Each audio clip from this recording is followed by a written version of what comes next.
सांभाळून जा और जल्दी करे आना। हाँ।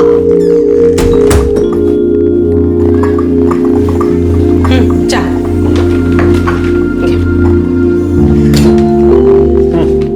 जावेद, ये रूपा सोसाइटी की एफिडेविट है, कल देना है। नोटरी करवानी पड़ेगी ना सर? हाँ, नोटरी करवा देना, साथ में ये बिल्स भी अटैच कर देना। ठीक है जी, कल ही कर देना, बहुत ज़रूरी है। बिल्कुल सर, मैं कल सुबह सबसे पहले यही काम करा। और ये अनजानी सोसाइटी के अकाउंट्स भी आ गए, इन्हें एक्सपेंस शीट के साथ टैली कर देना। ठीक है जी सर, अभी करता हूँ।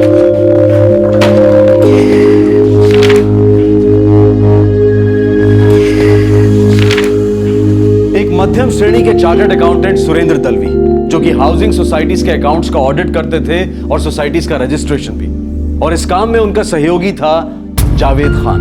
अब तक इनकी जिंदगी में सब कुछ नॉर्मल था, लेकिन 15 अक्टूबर 2013 को सब कुछ बदल गया।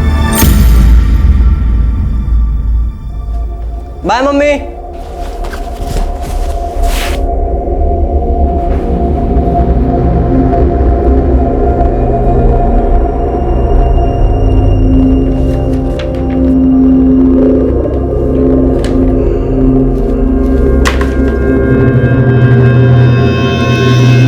तुम्ही डायल केलेला नंबर बंद आहे, कृपया थोड्या वेळाने पुन्हा।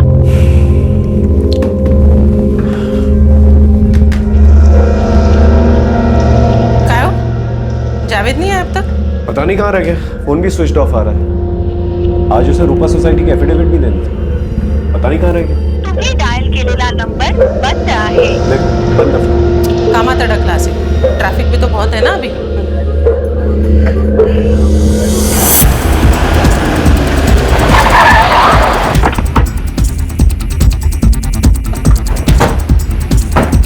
कौन सा बिल्डिंग है? यही बिल्डिंग है सर।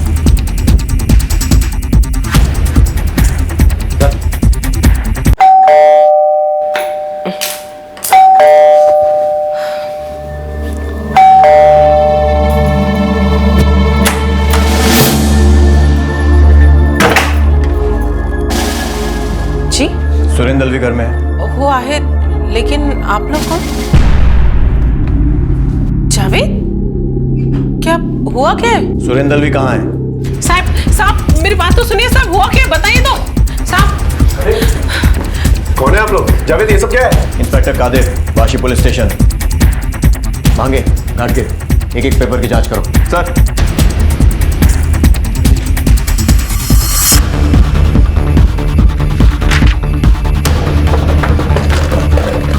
इंस्पेक्टर साहब, लेकिन हुआ क्या है? जावेद, क्या किया तूने? ये पेपर जो इसके पास से बरामद हुआ है जाली है। तुम दोनों मिलकर ये धंधा करते हो? नहीं साहब, आपको कोई गलतफहमी हुई है। सर, यहाँ बहुत सारे पेपर्स हैं, सबके सब चेक करने होंगे। नहीं साहब, मैं कह रहा हूँ ना, आपको कोई गलतफहमी हुई है। मैं सेम कई सालों से ही काम करता आ रहा हूँ। अच्छा, मतलब ये जाली पेपर का धंधा काफी लंबे समय से चल रहा है। अब इतना ही लंबा समय हिरासत में बिताने की आदत डाल लो। नहीं जावेद, ये सब क्या है?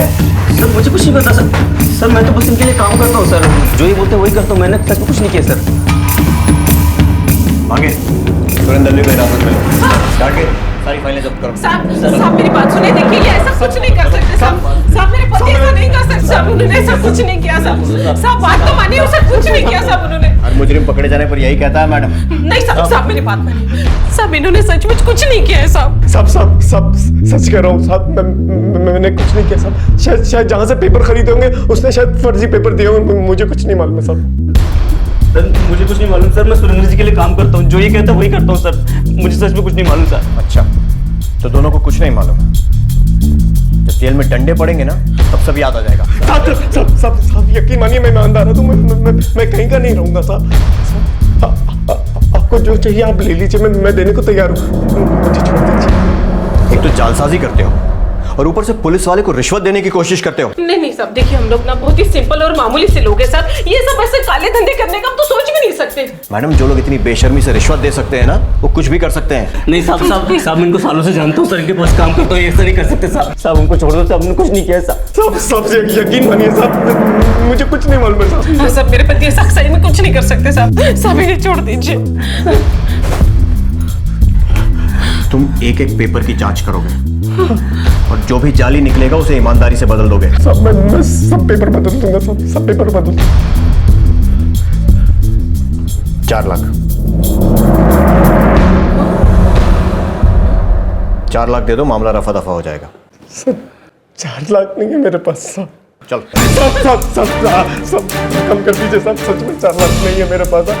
थोड़ा कम कर दीजिए साहब। हाँ सब अभी छोड़ दीजिए थोड़ा कम कर दीजिए साहब। प्लीज सब छोड़ दीजिए प्लीज। थोड़ा सा कम कीजिए साहब।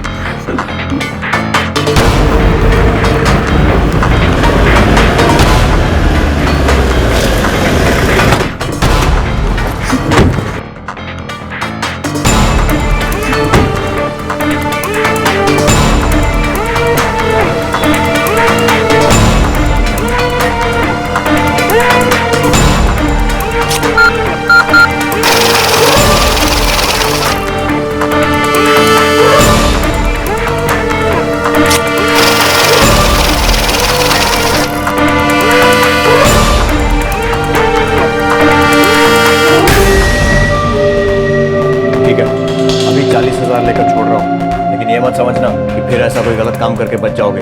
साहब मैं अभी जाकर एक पेपर चेक कर, कोई भी गलती निकली ना तो मैं उसी वक्त पेपर बदलूंगा।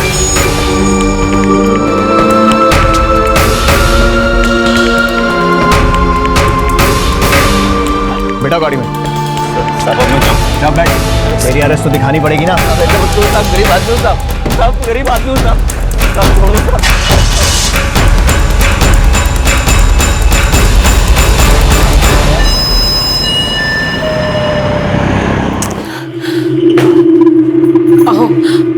आप एक बार ये सारे पेपर ठीक से चेक क्यों नहीं कर लेते? देखो ना, शायद इसमें कोई फर्जी पेपर भी हो। ये सारे पेपर्स रजिस्टर्ड और सोसाइटीज को दिए जा चुके। अगर इनमें कुछ भी गड़बड़ निकली ना मैं फंस जाऊं। पापा अभी तो आपने 40,000 तक के बाद टाल दी है, लेकिन बाद में अगर ये बात सामने आई कि पेपर्स नकली थे तो? मोहित मुझे पता नहीं, मैं एक मुसीबत से बुरी तरह से निकला हूं, अब दोबारा किसी मुसीबत में फंसना नहीं चाहता। पापा आपको सच में नहीं पता था कि ये जाली पेपर्स हैं?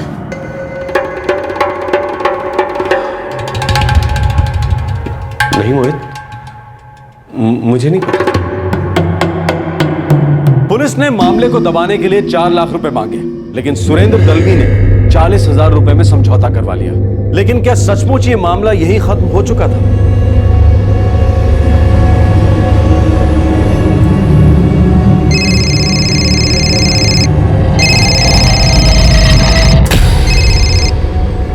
हाँ जावेद बोलो। सर मैं फंस गया हूँ सर, आप तो निकल गए इस मुसीबत से और मुझे फंसा दिया सर आप।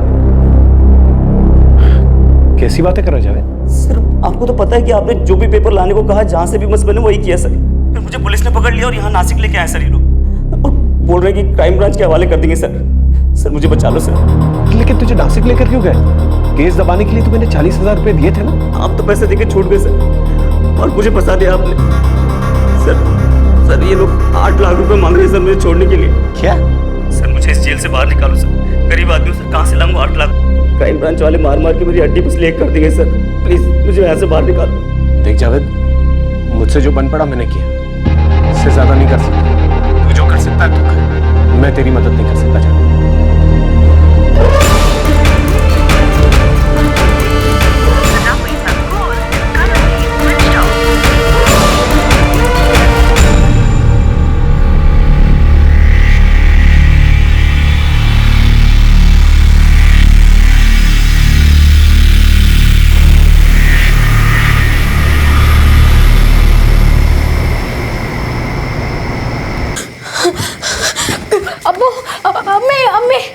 अब्बू उठिए ना। जरीन हुआ क्या है? जावेद का फोन आया था, उसको पुलिस पकड़ के ले गई है। या अल्लाह, पकड़ कर ले गई?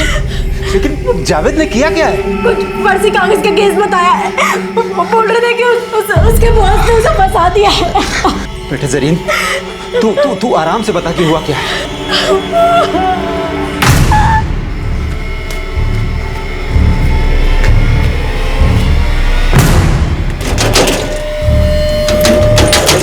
अस्सलाम वालेकुम चाचा, क्या हुआ? सब खैरियत? कुछ भी ठीक नहीं जाते, तू अमजद को साथ में ले ले। वो जावेद किसी बड़ी मुसीबत में फंस गया है। हुआ क्या है महबूब के साथ? बेटा वो जावेद को पुलिस पकड़ के ले गई। वो कुछ फर्जी कागजों का चक्कर। जावेद कह रहा था उसके बॉस सुरेंद्र ने उसे फंसाया। और पुलिस उसे नासिक ले गई है और छोड़ने के लिए 8 लाख रुपए मांगे। 8 लाख? बेटा, जावेद कह रहा था कि तुम दोनों ही उसे बचा सकते हो।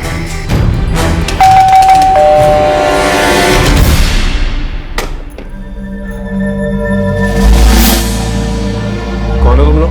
सुरेंद्र जी, मैं याकूब हूँ, जावेद का दोस्त, और ये अमजद है। कुछ बात करनी है आपसे। हाँ बोलो। साहब, आपको तो मालूम है साहब, जावेद फंस गया है, उसको छुड़वाने गए साहब। मैंने कुछ नहीं किया साहब, वो आपके लिए ही काम करता था ना, और ये फर्जी कागजात सब भी आपके ही काम के थे। साहब, वो गरीब है, इसलिए पुलिस वालों ने उसको पकड़ के रखे लाए। आप हमारी मदद करो साहब। साहब, उसको छोड़ने के लिए वो लोग 8 लाख रुपए मांग रहे हैं। अरे फर्जी पेपर वो खुद लेके आया था, अब खुद फंस गया है और उसके चक्कर में मुझे भी फंसा दिया उसने। तुम लोग जाओ यहाँ से। हाँ, मैं कुछ नहीं कर सकता।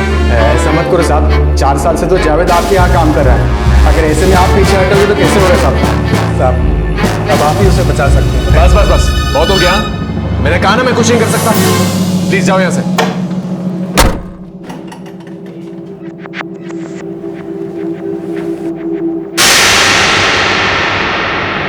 पापा, ये सब क्या हो रहा है? ये पेपर सचमुच कहीं जाली तो नहीं है? आशा, मेरा यकीन करो, मुझे कुछ नहीं पता। पापा, अगर जावेद फंस गया है तो आप फिर से फंस सकते हैं।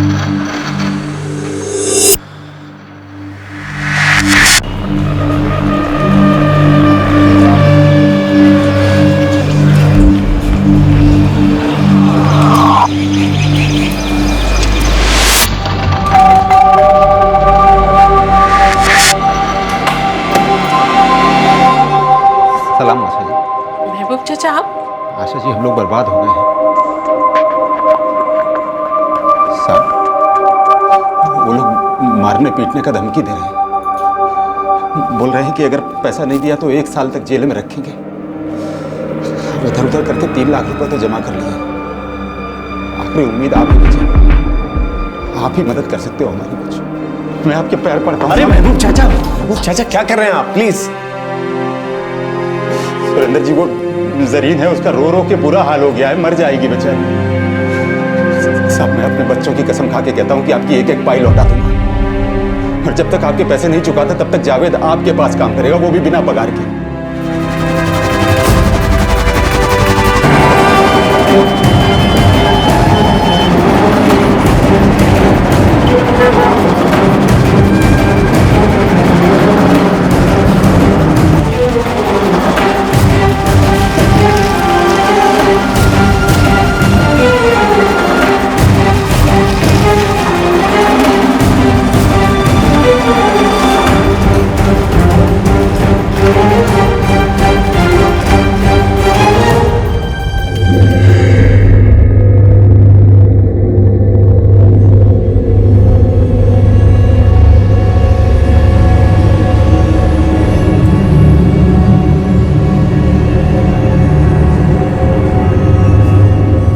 चल निकल, छुट्टी तेरी।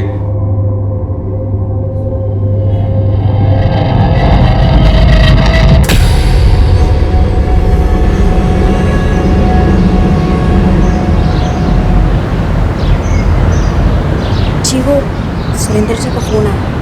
कदम घर पे नहीं। जी सुरेंद्र जी, वो किसी काम से बाहर गए। हाँ, ठीक।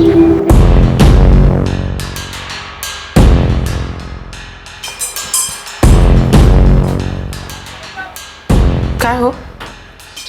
काय झालं? कमीना जावेद मेरे सारे पैसे लेके भाग गया, और ऊपर से फोन भी खुद नहीं उठा। छोड़ूंगा नहीं उसको।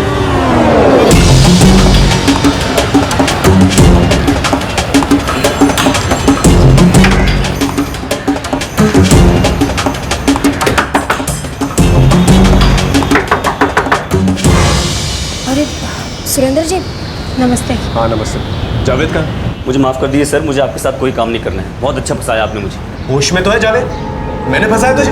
आपने जब जो पेपर जहाँ से लाने को बोला मैं लेकर आया, और बाद में पता चलता कि पेपर जाली है। और पुलिस को नाम किसका किया? मेरा। गरीब आदमी हूँ साहब, मेहनत करके आगे बढ़ना चाहता हूँ, और आपने ये सलूक किया मेरे साथ। जावेद, तू कुछ भी बोल रहा है मेरे बारे में? देख तुझे मेरे साथ काम नहीं करना है ठीक है, लेकिन मेरे 5 लाख रुपए मुझे लौटा दे। वो पैसे नहीं दे सकता सर। क्या मतलब नहीं दे सकता? हाँ, मार्केट से लोन उठा के तुझे छुड़ाने के लिए दिए थे मैंने, मुझे वापस चाहिए पैसे। कौन से पैसे सर?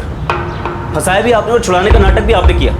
ये सब चालती है आपकी सर, मैं सब समझता हूँ। क्या समझ में आता है? हाँ, मुझे मेरे पैसे वापस चाहिए। और महबूब चाचा आप गिड़गिड़ाते हुए आए थे मेरे पास, अपने बच्चों की कसमें खाई थी कि पैसे लौटा देंगे। उसको 3 लाख रुपए दूसरों को भी लौटाने, वैसे भी फंसाया तो आपने ही है ना इसे। जावेद ने मुझे सब साफ साफ बता दिया है। पुलिस आपको छोड़ने के लिए 40,000 रुपए देती और एक गरीब को छोड़ने के लिए 8 लाख रुपए। सुनिए साहब, अब हमारी गरीबी का फायदा मत उठाइए। अच्छा, मैं खूब समझ रहा हूं, ये तुम दोनों की मिली भगत है ना। पहले मुझसे ही पैसे लूटे हैं और अब मुझे पे उंगलियां उठा रहे हो तुम लोग। लेकिन मैं चुप बैठने वाला नहीं हूं, अपने पैसे ना निकलवा के रहूंगा मैं।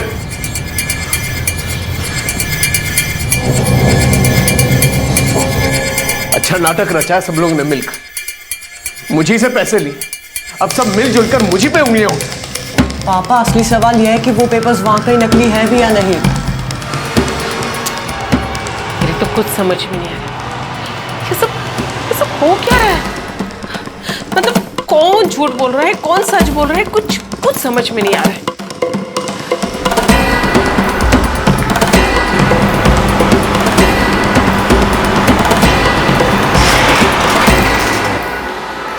ठीक से बताओ एग्जैक्टली हुआ क्या? साहब वो लोग वाशी थाने से थे। इंस्पेक्टर कादिर, सब इंस्पेक्टर भांगे और असिस्टेंट इंस्पेक्टर घाटके। कौन है आप लोग? जावेद, ये सब क्या है? Inspector Kadir, Vashi police station, Bhange, Ghatke. वो लोग जावेद को नासिक ले गए और धमकी दी थी कि क्राइम ब्रांच के हवाले करेंगे। हाँ साहब, उसने फोन किया था मुझे कि वो उससे 8 लाख रुपए मांगे। फिर उसके दोस्त याकूब और अमजद घर तक चले। आप हमारी मदद करो साहब। साहब, उसको छोड़ने के लिए वो लोग 8 लाख रुपए मांग रहे हैं। मैंने इनकार कर दिया। फिर उसका बाप चला है, बड़ा रोया तो है। मैं आपके पैर पड़ता। अरे महबूब चाचा क्या कर रहे हैं आप? प्लीज। सबके दबाव में आकर मैंने 5 लाख रुपए का इंतजाम भी कर। ठीक है चलो मान लिया जो तुम कह रहे हो वो सच है, लेकिन अभी तो तुम कह रहे थे वो पुलिस वाले जब तुम्हारे घर आए थे तो उनको देने के लिए तुम्हारे पास 4 लाख भी नहीं थे। सब कम कर दीजिए साहब, सच में 4 लाख नहीं है मेरे पास। फिर ये 5 लाख कहाँ से आए? साहब उस वक्त मैं बहुत घबरा गया था सर, और वाकई में घर में पैसे नहीं थे, इसलिए मैं उनको एटीएम तक लेके गया और जितना पैसा था सब कुछ निकाल कर दिया। लेकिन जब जावेद फंस गया तो मुझे लगा शायद मैं भी इस चक्कर में बुरी तरह से फंस जाऊंगा, इसलिए मैंने मार्केट से 5 लाख रुपए का लोन उठाया उसे निकलवाने के लिए। और अब वो लोग कह रहे हैं कि वो लोग पैसे वापस नहीं थे। और साहब मैंने सारे पेपर्स चेक किए, एक भी पेपर फर्जी नहीं। इस सारा का सारा खेल ना जावेद का रचा हुआ, मुझे लूटने के लिए। ठीक है, हम लोग जावेद को इंक्वायरी के लिए बुलाते हैं, जाइए।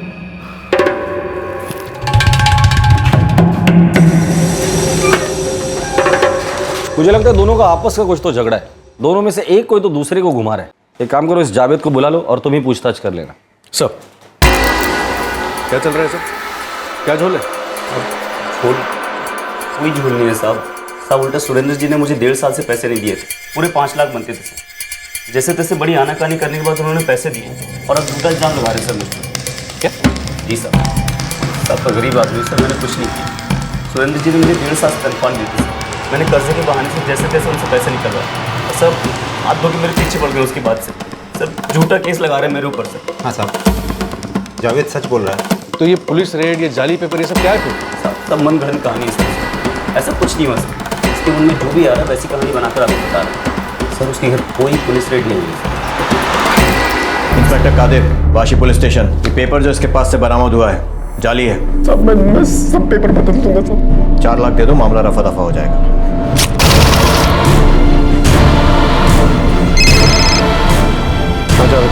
बोलो फंस गया उसे और पुलिस उसे नासिक ले गई है और छोड़ने के लिए 8 लाख रुपए मांगे। साहब, अब आप ही उसे बचा सकते हैं, मैं आपके पैर पर। अरे महबूब चाचा क्या कर रहे हैं आप? प्लीज। सब तरीके हैं साहब मुझसे पैसे निकलवाने के, गरीब आदमी हूँ साहब। हाँ साहब, मैं तो उससे मिलने कभी गया ही नहीं साहब, ना ही मेरे दोस्त याकूब और अमजद कभी उससे मिले साहब। बिना मतलब में हम लोगों को परेशान कर रहे हैं। साहब, मैं एक छोटा मोटा मैकेनिक हूँ साहब, और मेरी एक ऑमलेट की लॉरी है साहब। और हम लोग इससे पहले इस सुरेंद्र दलवी से कभी नहीं मिले साहब। साहब कभी कभार जावेद के मुंह से उसका नाम सुना था। वो 4 साल से उसके यहाँ काम करता है ना।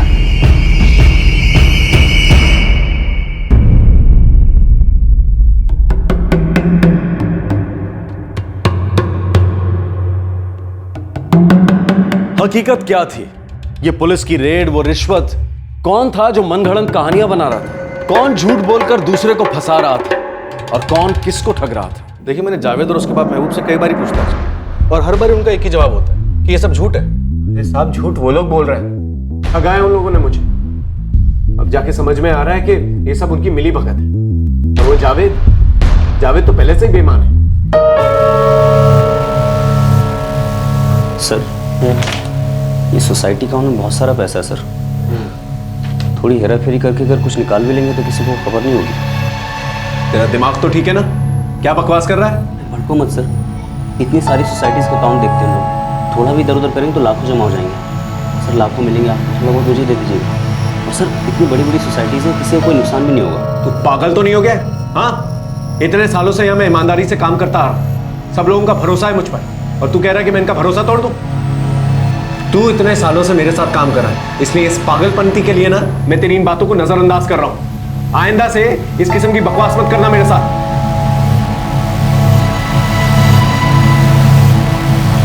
उसके दिमाग में धोखाधड़ी की बातें पहले से थी, लेकिन मुझे क्या पता था कि वो मुझे ही धोखा देके चला जाए। सुरेंद्र जी, मुझे लगता है कि जावेद के और आपके बीच का कोई आपसी झोल है। अब कौन सच बोल रहा है, कौन झूठ बोल रहा है, वो आप दोनों जानो। पर अपने आपसी लफड़े में पुलिस को मत घसीटो।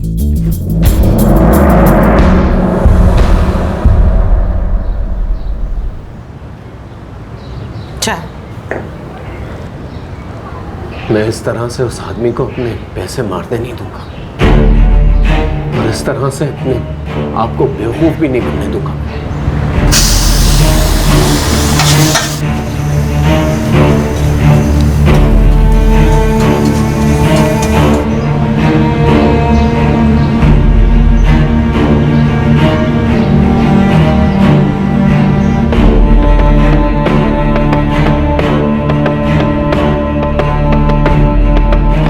साहब 2 महीने से थाने के चक्कर लगा रहा हूं, कोई सुनने वाला ही नहीं।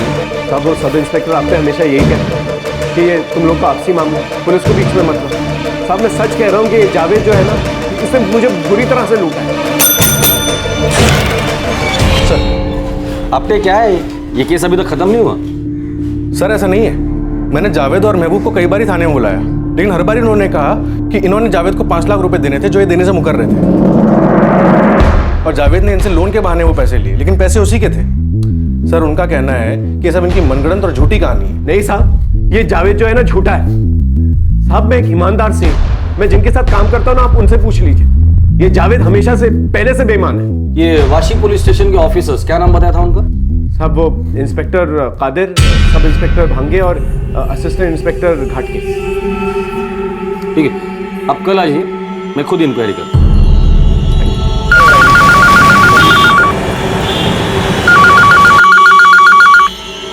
Inspector Achrekar, Vashi police station. Achrekar साहब नमस्कार। आरके मार्ग पुलिस स्टेशन में इंस्पेक्टर कामड़े बोलते हैं। बोला कामड़े सर। अच्छा, आपके वाशी पुलिस स्टेशन में कोई इंस्पेक्टर कादिर, सब इंस्पेक्टर भांगे और असिस्टेंट सब इंस्पेक्टर घाटगे काम करते हैं क्या? कादिर, भांगे, घाटगे? नहीं, मैंने ये नाम तो कभी नहीं सुने। नवी मुंबई के तो किसी भी पुलिस स्टेशन में ये लोग नहीं है। कामले साहब मैं पिछली 10 साल से इस एरिया में काम कर रहा हूँ, सारे ऑफिसर्स मेरे बहुत ही अच्छे पहचान के। Thank you Achrekar. इस नाम के कोई भी पुलिस वाले वाशी पुलिस स्टेशन में नहीं, सर इसलिए मैं इसे किसी बात पे ध्यान नहीं दे रहा था। अगर ये झूठ बोल रहा है तो उसका झूठ पकड़वाना भी जरूरी है। एक काम करो, ये सुरेंद्र जो कुछ भी बता रहे उसके बारे में पता करो। एटीएम से पैसे निकालना, महबूब का उसके घर पे पैसे मांगने के लिए आना, याकूब और अमजद, सब पता करो। अगर सब झूठ है तो साफ हो जाएगा कि ये सुरेंद्र बेकार में ही शोर मचा है।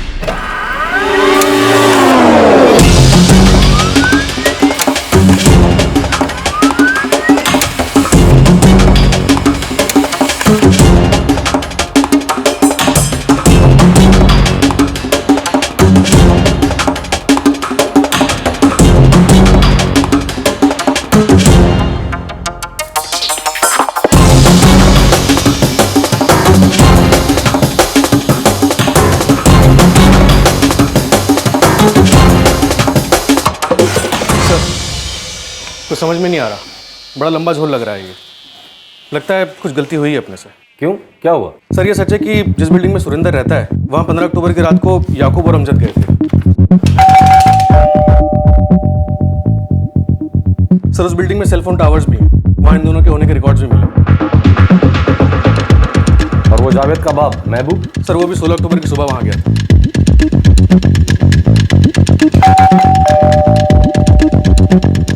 और सर 15 और 16 अक्टूबर को जावेद नासिक में ही था। उसने 15 अक्टूबर की रात 11:30 बजे सुरेंद्र को फोन भी किया। हाँ जावेद बोलो। सर मैं फंस गया हूँ सर। सर 15 अक्टूबर दोपहर 12:55 पर सुरेंद्र वाकई एटीएम पे गया और उसने किसी को पैसे निकाल के दिए। ये उस एटीएम की सीसीटीवी फुटेज है।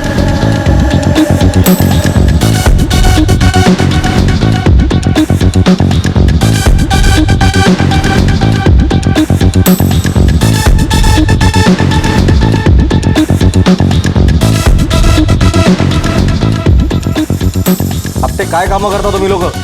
ये सब इन्वेस्टिगेशन तुम्हें पहले करना चाहिए था। Sorry sir. रो धो के फायदा उठाया इन लोगों ने। देखना ये है कि माजरा क्या है, कौन इस केस का मास्टरमाइंड। ये केस अब एक दूसरा ही रुख लेने लगा था। पुलिस को इस बात का सबूत मिल गया था कि सुरेंद्र दलवी सच बोल रहे थे। तो क्या इसका मतलब यह था कि इस पूरी साजिश का मास्टरमाइंड जावेद ही था?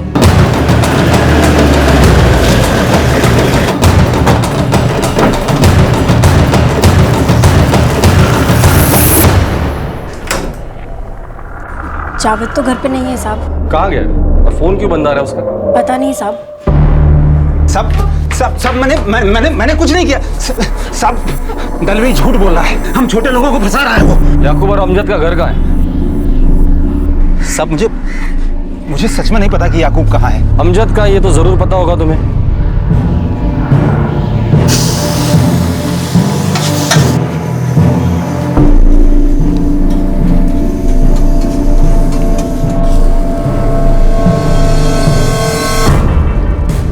सब मेरे को छोड़, सब मेरे को छोड़, सब खुदा का, सब मैंने कुछ नहीं किया। सब याकूब और जावेद किधर है मेरे को मालूम नहीं। सब मेरे को छोड़ दो। सब ईमानदारी से काम करता हूँ।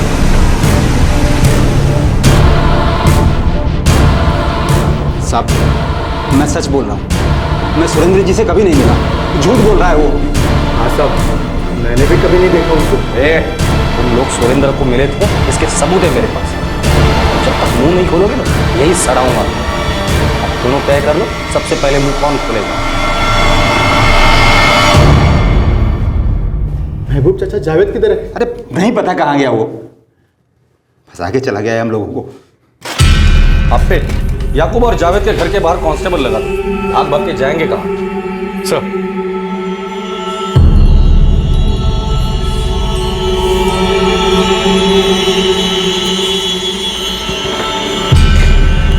आशा, पुलिस ने जावेद के बाप और उसके दोस्त अमजद को पकड़ ली। और जावेद? जावेद का अब तक कुछ नहीं पता। अरे जावेद के का मैं क्यों भुगतूं? मैं पुलिस को सब सच बता दूंगा। पागल मत बन, हम सब फंस जाएंगे। अभी क्या टॉम फंसे है तो वो निकल गया पत्नी गली से।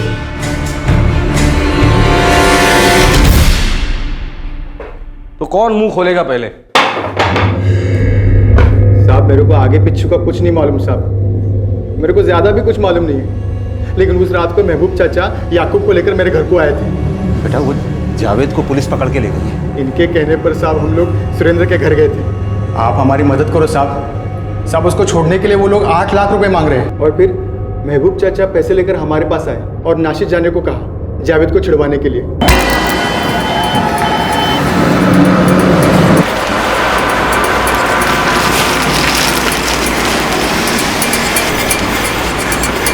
जावेद ने इस काम के लिए हमें 5-5 हज़ार रुपए दिए थे।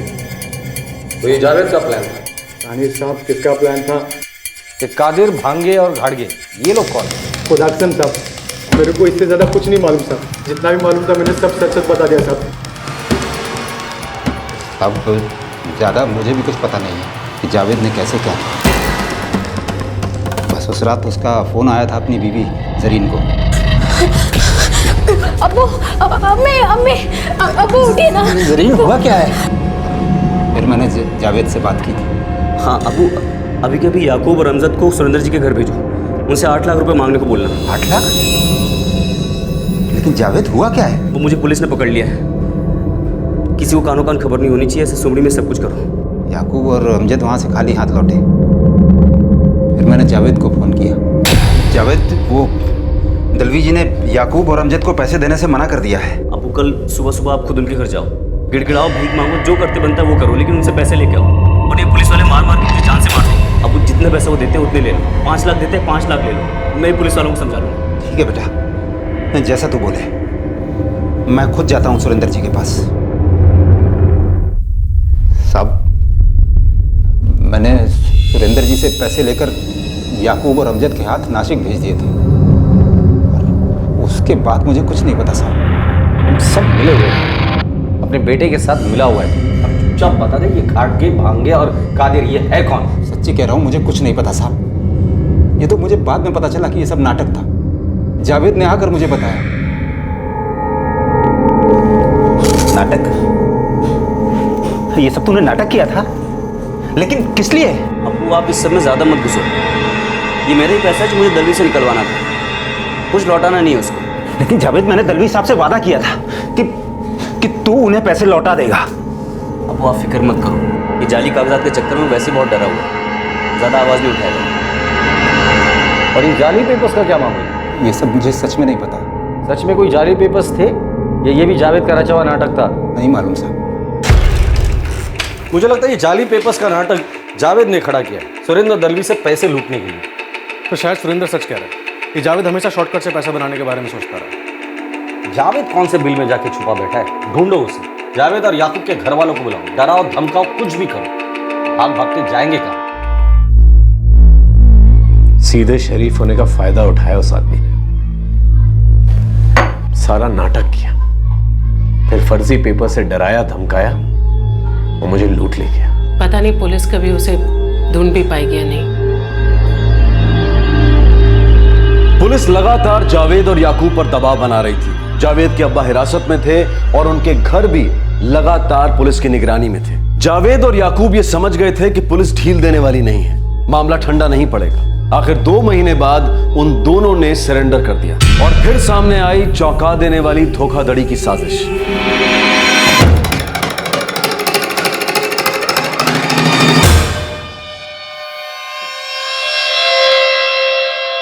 क्या नाटक किया तूने? ये मालूम है तेरी मक्कारी की वजह से तेरा अब्बू यहाँ पर जेल में सड़ रहा है। शर्म कर, अब तो पुलिस को सच सच बता दे। जावेद, बिना टाइम पास किए बता दे, ये क्या नाटक खेल रहा था तू? साहब, मेरे को पैसा कमाना था। मैंने सुरेंद्र दलवी को समझाने की बहुत कोशिश की, मगर वो समझा नहीं कि हम कितने पैसे बना सकते थे। सीधा आदमी था तो तूने उंगली टेढ़ी कर दी। सिर्फ पैसे कमाने के लिए ये सब किया तूने? ये कादिर, भांगे और घाड़गे, ये लोग कौन? साहब वो मेरे को नहीं मालूम साहब। सब मालूम मत साहब, सब सच में नहीं मालूम मेरे को। सब मेरे को सना सिद्दीकी ने लोगों से मिलवाया था साहब। अब ये सना सिद्दीकी कौन है?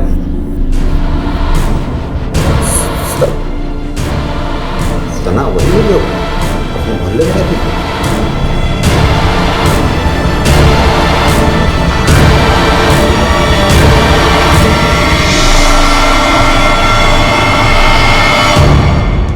वो तो साल भर पहले मोहल्ला छोड़ के चली गई थी।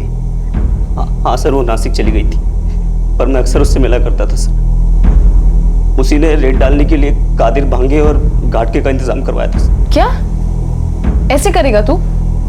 पकड़ा जाएगा फिर क्या करेगा? कुछ नहीं होगा, 1 नंबर का फुद्दू है वो, चुपचाप पैसा निकाल देगा और मदद करेगी, तुझे भी अच्छा हिस्सा दूंगा। चल ठीक है, कुछ का इंतजाम करती हूँ तेरे लिए।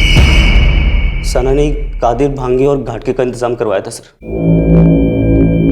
पुलिस वाले होने का नाटक तो कर लोगे ना तुम लोग, हंसाओगे तो नहीं? तुम टेंशन मत लो भाईजान, ये रेड वेड हमारा रोज का है। प्रॉब्लम क्या है? पुलिस वाले नहीं लगते हैं क्या हम लोग? तो बस अपनी एक्टिंग अच्छे से करना, बाकी तुम सब संभाल लेंगे।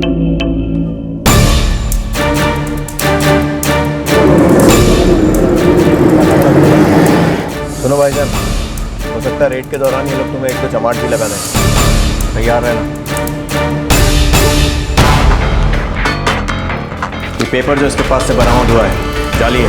सर मैं तो कुछ इनके लिए काम करता हूँ सर, जो ये बोलते हैं वही करता हूँ, मैंने सच में कुछ नहीं किया सर। 4 लाख दे दो, मामला रफा दफा हो जाए।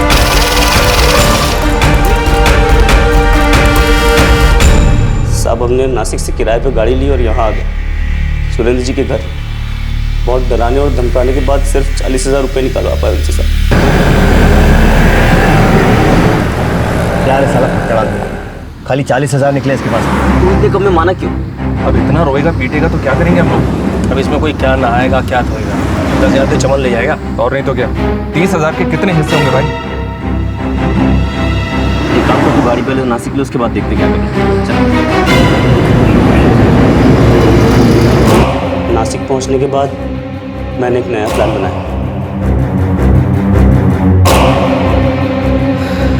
ये मान जाएगा, रोधों के पीछे पड़ जाऊंगा इसके, कुछ भी करके 5 लाख रुपए तो निकलवा ही लूंगा साले से।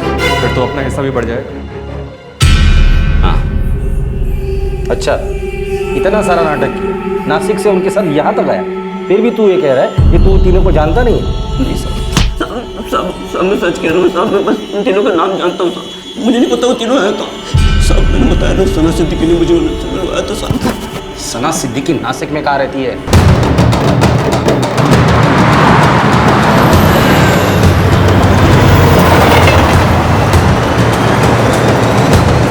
नकली पुलिस बनकर लंबा हाथ मारा है सालों ने, सीधे साधे इंसान को मिला है।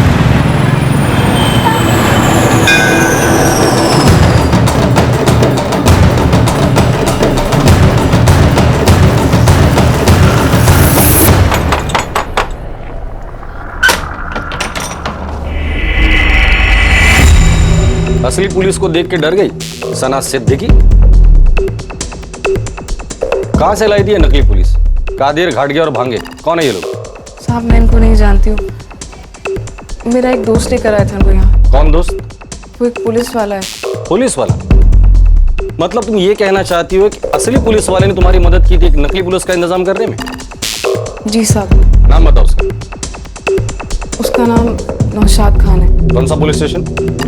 वो मैं नहीं जानती, पर पास में उसका ऑफिस है। ऑफिस? पहला पुलिस वाला देखा जो पुलिस स्टेशन में नहीं ऑफिस में बैठ के लोगों की मदद करता है। चल दिखा उसका ऑफिस।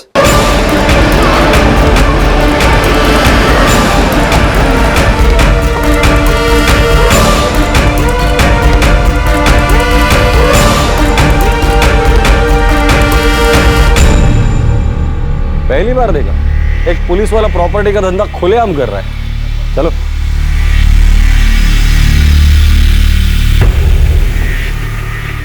नौशाद खान? जी साहब। कौन से पुलिस स्टेशन में? मतलब साहब मैं कुछ समझा नहीं। ये मैडम बता रही थी कि तुम पुलिस में हो। नहीं साहब, मैं तो एक प्रॉपर्टी एजेंट हूँ साहब। ये तो आजू बाजू के थानों में सभी पुलिस वालों के साथ अपना अच्छा जान पहचान है ना साहब। तो इधर के लोग ऐसे मुझे पुलिस वाला समझ बैठे सर।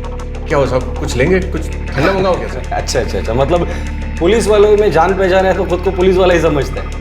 अच्छा एक बात बता, ये कादिर, भांगे और घाटगे ये लोग कौन है? ये कौन है साहब? मैं नहीं जानता। सब लगा असली पुलिस का असली थप्पड़ है ये। जेल में चल और खिला दो तुझे। चलो साहब बताता हूँ साहब, ये कामरान सईद है ना साहब, उसी ने तीनों आदमी को भेजा था साहब। कामरान सैयद कौन है? सब दोस्त है अपना साहब। नकली पुलिस क्यों चाहिए? अरे मेरी दोस्त है सर, उसको कुछ लोग चाहिए जो पुलिस की एक्टिंग कर सके। ऐसा बोलना तेरे को एक्टर चाहिए? नहीं, एक्टर नहीं, कुछ लोग चाहिए जिसको पुलिस बना के लेके जा सके। क्यों? तेरी दोस्त कोई सीरियल या फिल्म बना रही है? नहीं रे, किसी से पैसे निकलवाना, इसलिए ऐसे लोग चाहिए जो हूबहू असली पुलिस जैसे दिखे। यूँ समझ ले कि रेड करवानी बस। तेरे को ऐसे लोग चाहिए जो बिल्कुल असली जैसी रेड करे? है तेरे ध्यान में ऐसे लोग? मैं पहचानता हूँ ऐसे कुछ लोगों को जो पहले भी रेड कर चुके हैं, एकदम असली एक्टिंग करेंगे। चल बता कौन है वो लोग जो बिल्कुल पुलिस की तरह रेड मारते हैं? साहब एक एनजीओ है, वो लोग उधर ही काम करते हैं। दिखा कहाँ है एनजीओ?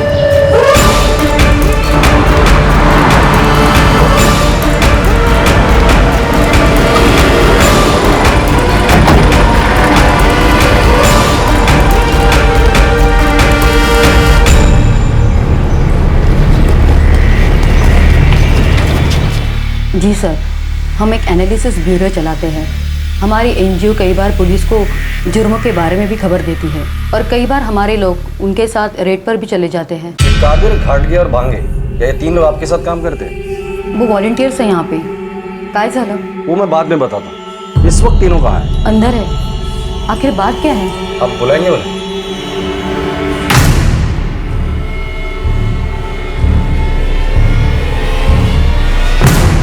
कादिर, भांगे, घाटगे, तुम्हें पुलिस बुला रही है।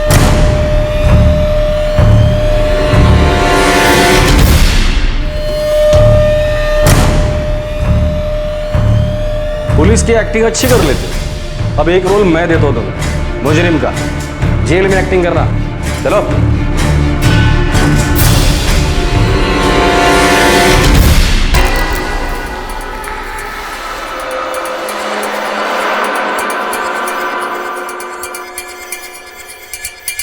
वाशी पुलिस स्टेशन के पुलिस वालों, मुंह खोलो। हम तीनों को रेड्स का तजुर्बा था, इसलिए जब कामरान बोला कि हमारे पास पैसा कमाने का मौका है तो हमें लालच आ गई। सब बहुत बड़ी गलती हो गई। गलती? इस गलती की सजा तुम तीनों भुगतोगे।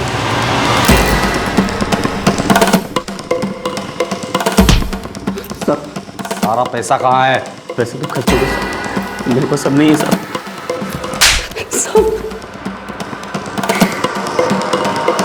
साहब, मुझे सिर्फ 25,000 रुपये मिले थे। बाकी के पैसे कहाँ हैं?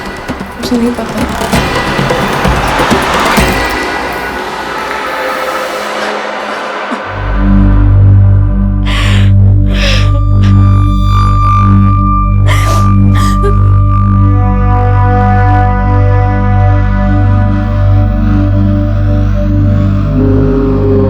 हमें अभी तक उससे तुम्हारा एक भी पैसा नहीं मिला। साहब, मैंने लोगों से लोन लेकर उसे पैसे दिए थे।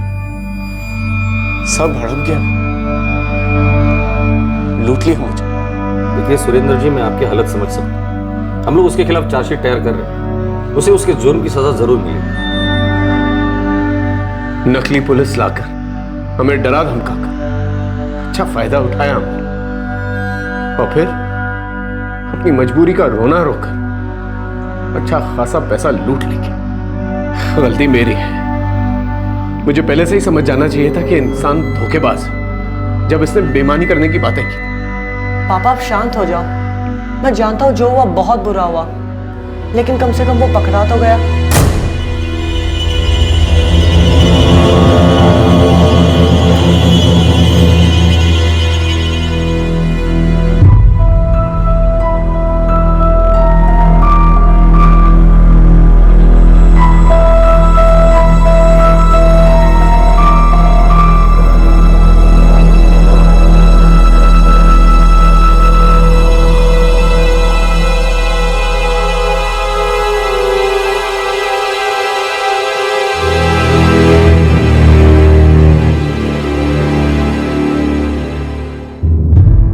तीन धोखेबाज पुलिस के साथ कुछ दिन काम करने के बाद इतने कॉन्फिडेंट हो गए कि एक फ्रॉड आदमी के एक बेगुनाह आदमी को अपने झूठे नाटक से लूटने में मदद करने में उन्हें जरा भी डर नहीं लगा। सभी मुजरिम इस वक्त न्यायिक हिरासत में हैं, लेकिन चार्टर्ड अकाउंटेंट सुरेंद्र दलवी का पैसा अब तक नहीं मिल पाया है। सरकारी अधिकारियों का किसी काम को करने के लिए पैसा मांगना कोई नई बात नहीं है। हम सबकी जिंदगी में कभी न कभी ऐसा अनुभव जरूर आया है। ऐसे में जब कोई पुलिस के भेष में एक बेगुनाह इंसान के घर आ धमके और उसे इस तरह से डराने धमकाने लगे, तो बिना कोई गलती किए भी वो इंसान इस मुसीबत से छुटकारा पाने के लिए रिश्वत देने को भी तैयार हो जाता है। ऐसे में क्या कोई इंसान धमकाने वाले अफसर से उसकी पहचान दिखाने की मांग करेगा?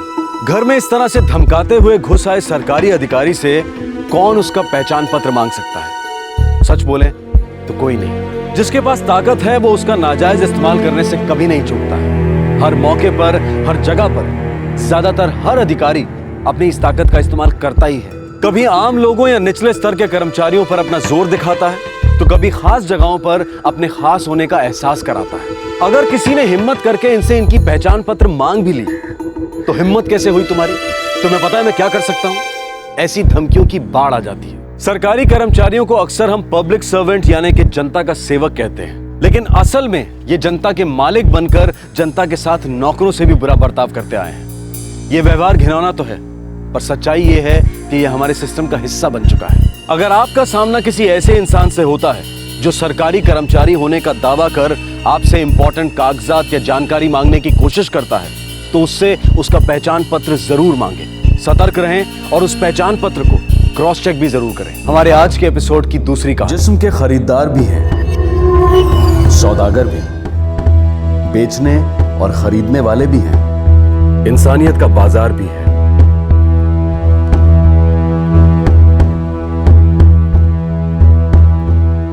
तस्करी।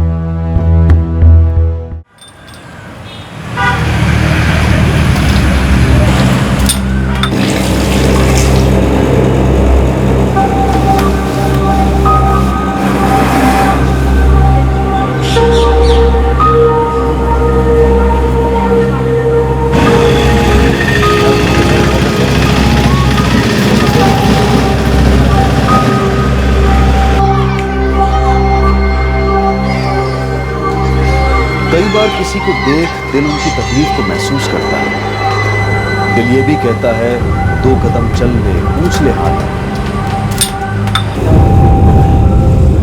फिर समझदारी कह बैठती है मत दे दखल, क्या पता बछड़ा फंस गया तो।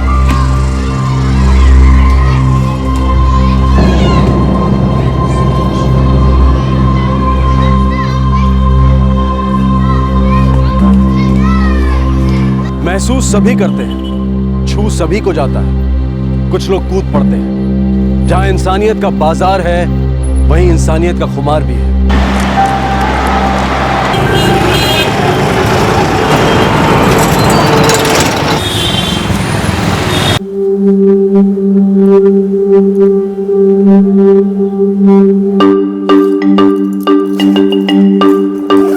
अरुण, पैकिंग हो गई है, चलो चलते हैं जल्दी।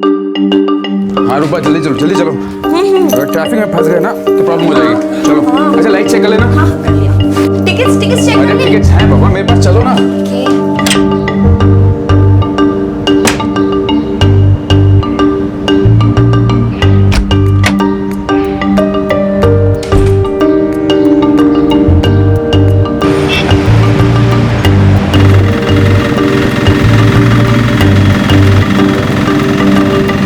मम्मी को बता दिया ना हम सिर्फ 2 दिन के लिए आ रहे हैं।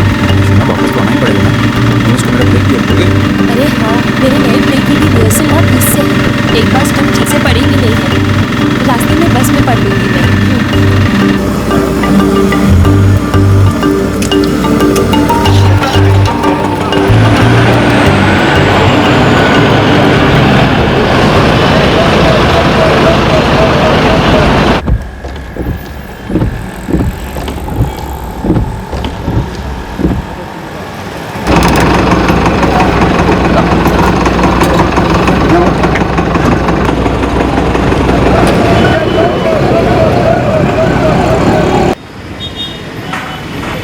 बस में घुसते ही मुझे अजीब सी फीलिंग आने लगती है।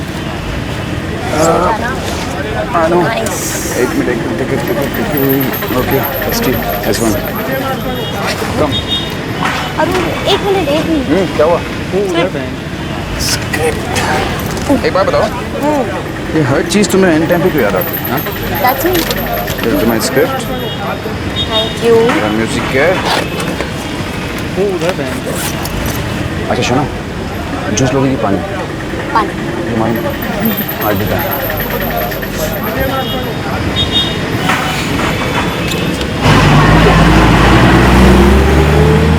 ये बस जोधपुर में हनुमान चौक होकर जाएगी ना? अरे हाँ बाबा, रुकवा दूंगी, कह दी ना। कंडक्टर हूँ मैं, टेंशन मत लो। ये लो टिकट। समझ गई ना तुम्हें क्या करना है? देखो, रास्ते में किसी से बात मत करना, और जोधपुर में जब तक वो लोग तुझे लेने नहीं आए बस से नीचे मत उतरना। चलो। वो उधर बहन।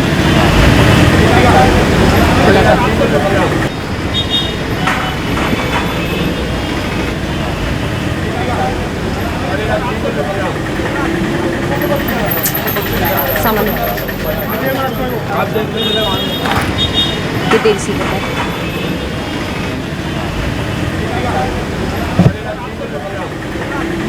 टिकट खोना मत, समझ गया।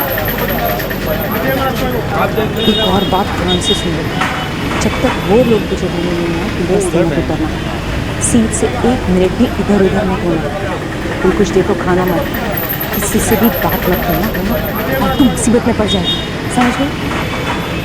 मैं जा रही हूँ, समझ के जाना, कोई बेकार हरकत नहीं, समझ गई?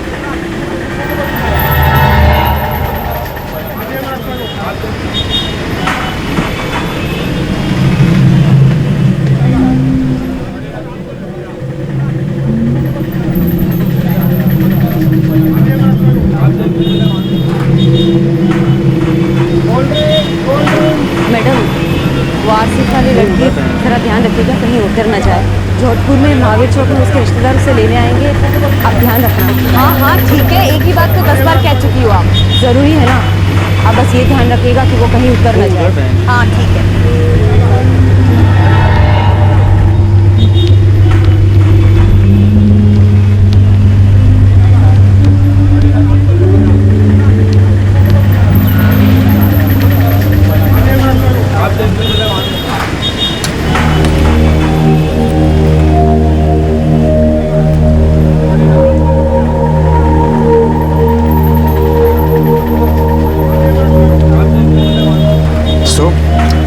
गुस्सा खत्म हुआ?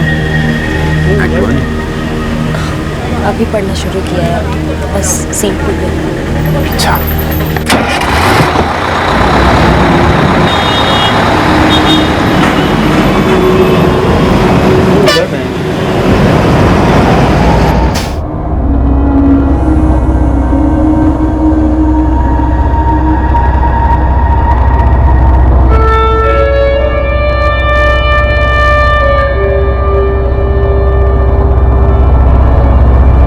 बस अभी दिल्ली से जोधपुर के लिए निकली थी। रूपा को लग रहा था कि उस लड़की के साथ सब कुछ नॉर्मल नहीं था। जिस तरह से वो औरत इस लड़की को समझा कर गई थी, रूपा ये महसूस कर रही थी कि कहीं कुछ गड़बड़ जरूर है, कुछ तो गलत हो रहा है।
जो भी खाना पीना है खा लो, टॉयलेट वगैरह जाना है चले जाओ, उसके बाद फिर 10 मिनट बाद बस चलेगी।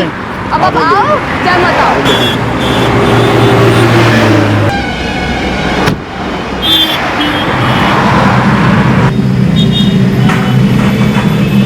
अरुण, अरुण, वॉशरूम जाना है? शोना नींद आ रही है, तो जाता हूँ प्लीज। और सुनो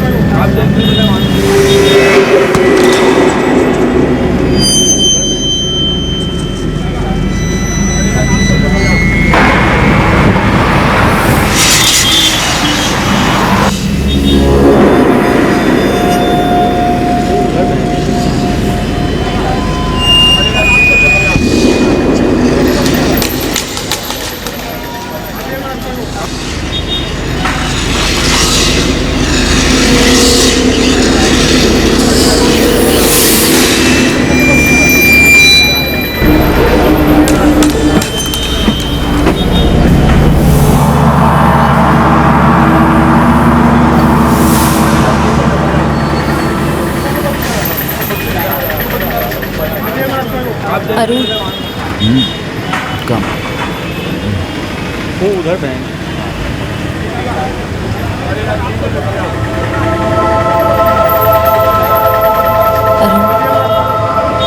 अरुण, उस लड़की को देखो। वो उस लड़की को देखो, खिड़की पे बैठी है, आराम से घूम के देखो प्लीज। हाँ, क्या हुआ उसको? मुझे कुछ पंगा लग रहा है। ऐसा क्यों लग रहा है? एक औरत उसे छोड़ने आई थी सुबह, जिस तरह से वो बिहेव कर रही थी, उसे समझा रही थी ना, मुझे तो पक्का लग रहा है कि कुछ ठीक नहीं है यहाँ। मुझे तो लगता है ये लड़की अकेले ट्रैवल कर रही है। ऐसा कुछ भी नहीं है, तुम ज़्यादा सोच रही हो। वो अंकल जो उसके बाहर बैठे हैं, उसके साथ नहीं है। वो थोड़ी देर पहले उसके लिए फ्रूट जूस लेकर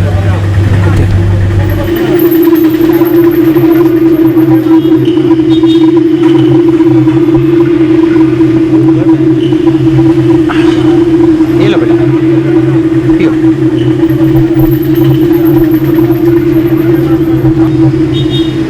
नहीं, मुझे नहीं लगता कि ये अंकल उसके साथ है। ये अंकल तो ठीक ठाक पैसे वाले दिखते हैं, लेकिन उस लड़की को देखो, उसके कपड़े तो देखो, लगता है किसी से मांग के पहने। उसके साइज की नहीं है ये। वो देखो फ्रूट जूस, अभी तक उसने पिया भी नहीं है, डरी हुई लग रही है, परेशान लग रही है।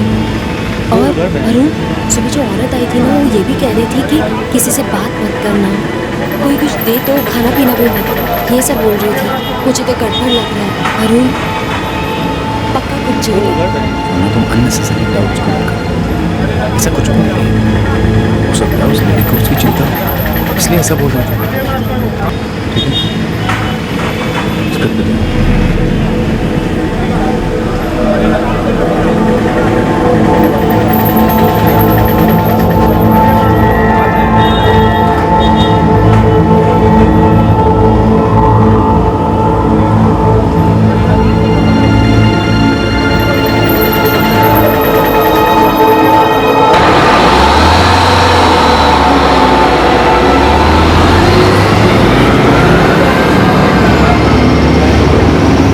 पहचान चिन्ह साफ साफ बयां कर रहे थे कि उस लड़की की हालत ठीक नहीं थी। वो जरूर किसी परेशानी में थी। रूपा ये सब महसूस कर पा रही थी, वो असलियत देख पा रही थी। भले ही उसका शक था, पर फिर भी क्या थी वो हकीकत जो इस लड़की की परेशानी का कारण थी?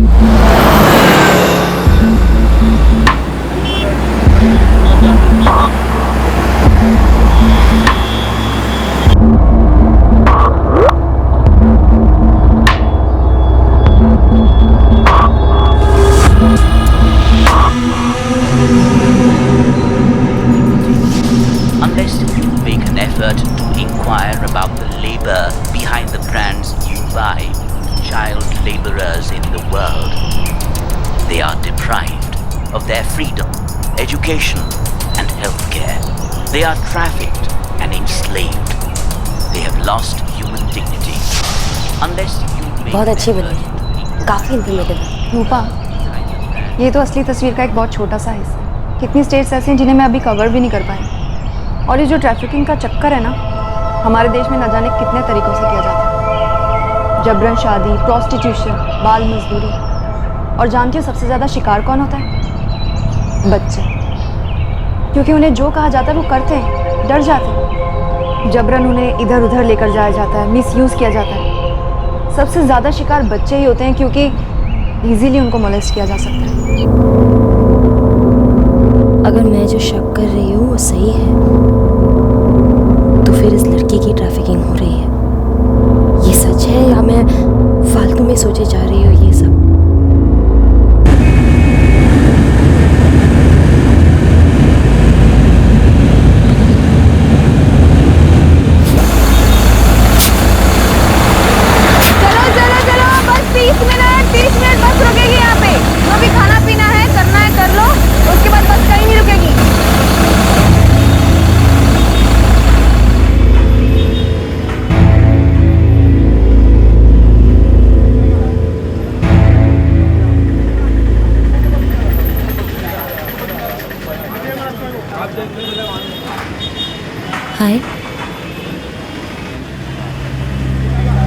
नाम क्या है तुम्हारा?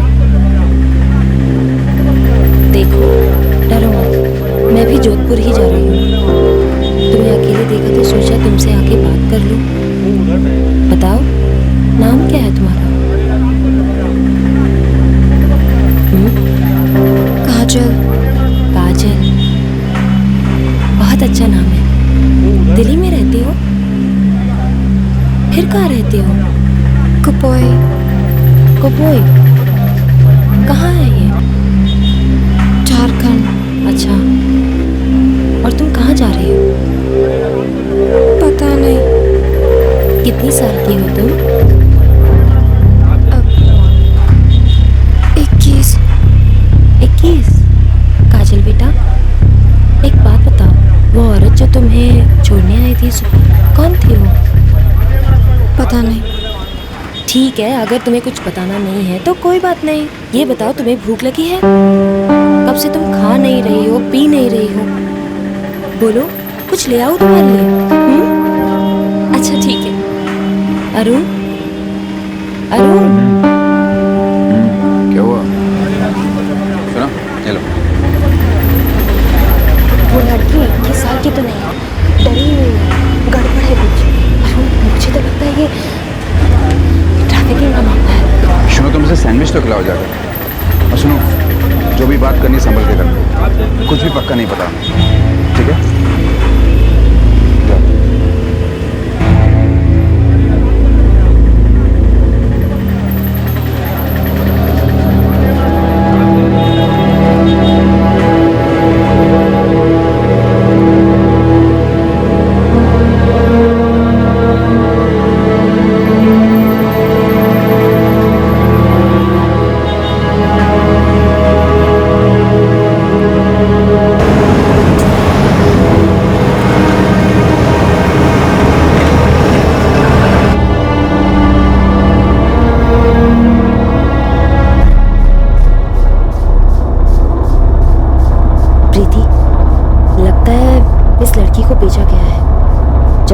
इसे बस स्टैंड में छोड़ने आई थी, तभी मुझे लग गया था कि किसी ने सिखाया है। हो ही नहीं सकता कि ये 21 साल की हो।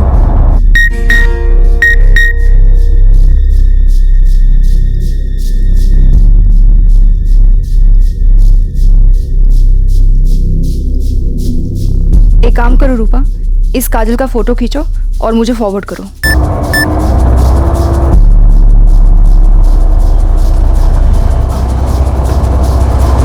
एक्सक्यूज मी अंकल, वो मुझे बाहर के व्यू का एक फोटो चाहिए। Thank you.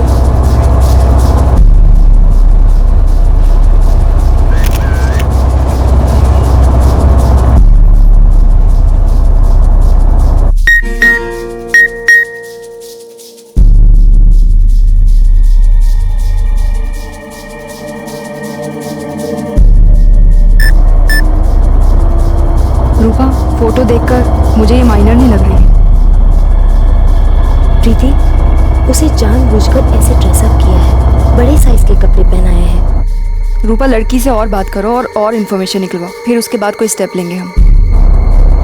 प्रीति, अब ये बहुत मुश्किल है।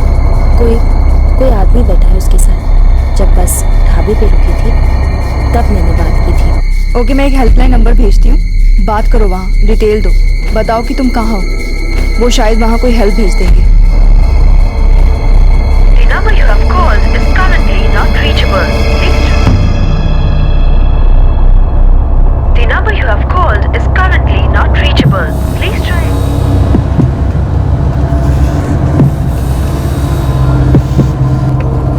काजल, क्या बात है? सब ठीक तो है? हमको पेशाब करना है। एक मिनट।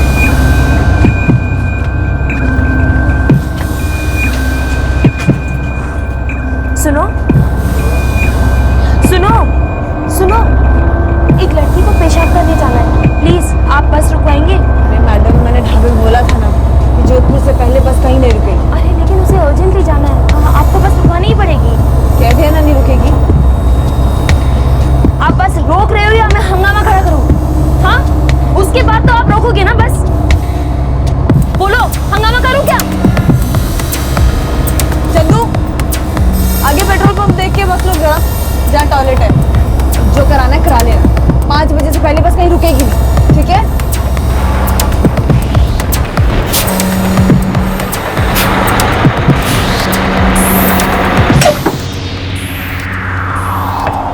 मैडम उस औरत ने बोला था इसको कहीं अकेले मत जाने देना। अकेले कहाँ जा रही है? मैं हूँ ना, मैं ध्यान रखूँगी।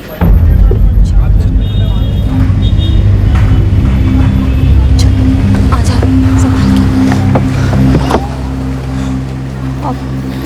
काजल बेटा, तुम करती क्या हो? जी, वो झाड़ू पोछा करते हैं। कहाँ? दिल्ली में? लेकिन तुमने तो कहा तुम झारखंड से हो, तो फिर दिल्ली में कैसे आए तुम? हाँ, दीदी लेके आए हमको। कौन सी दीदी? वो जो तुम्हें सुबह छोड़ने आई थी? नहीं, वो तो मैडम है, दूसरी दीदी लाई थी। तुम दिल्ली में कब से हो? 1 महीने से। दिल्ली में किधर काम करती हो तुम बेटा? जी, वो अलग अलग घरों में। 1 साल में कई घर में काम किया हूँ। 1 साल? लेकिन तुमने अभी कहा था कि केवल 1 महीने से तुम दिल्ली में हो। मैं वेट करती हूँ यहाँ। काजल, तुम रो क्यों रही हो? हाँ? कपड़ों में हो गए।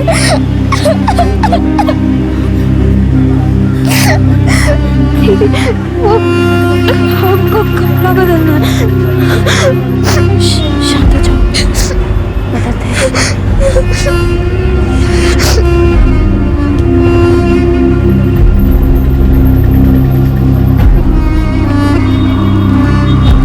काजल बेटा, जो भी तुम कर रही हो, तुमसे जबरदस्ती करवाया जा रहा है।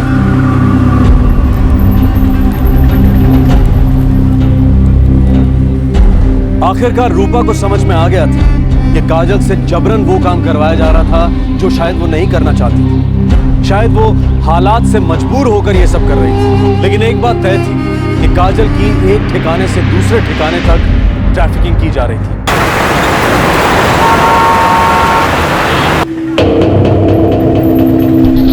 देखो मैडम, मैं नहीं जानती कौन थी वो औरत। मैडम, वो आर सीट वाली लड़की देखिए कहीं बीच में उतर न जाए। उसने मुझे बोला था कि इसको कहीं बाहर मत जाने देना। अब इसे टॉयलेट जाना है तो मुझे बोलना चाहिए था ना। मुझे कैसे पता चलेगा? आपको सच में नहीं पता कि वो औरत इस लड़की की क्या लगती है? देखो मैडम, मैं कंडक्टर हूँ, रोज दिल्ली जोधपुर करती हूँ, और इस तरह से पैसेंजर के लफड़े में पड़ने लगी ना तो हो गया मेरा काम। कौन किसका क्या लगता है, क्या नहीं लगता है, इससे मुझे क्या लेना देना है?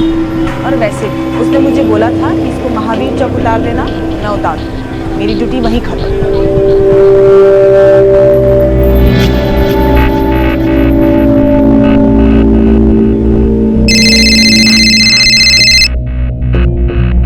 हाँ रूपा, और कुछ पता चला? प्रीति, ये लड़की नाबालिग है और इसे बेचा गया है, ये पक्की बात है। जो हेल्पलाइन नंबर तुमने मुझे दिया था, मैंने बहुत बार ट्राई किया लेकिन वो चल नहीं रहा है। ओके, तुम बहुत सारे एनजीओ में काम करती रही हो ना, बात करो ना किसी से जो ये मैटर सीरियसली ले और तुरंत एक्शन ले। अच्छा, मैं एक काम करती हूँ, मैं दिल्ली के अवेकन एनजीओ से बात करती हूँ, एंड आई एम श्योर वो हमारी हेल्प जरूर करेंगे। You don't worry.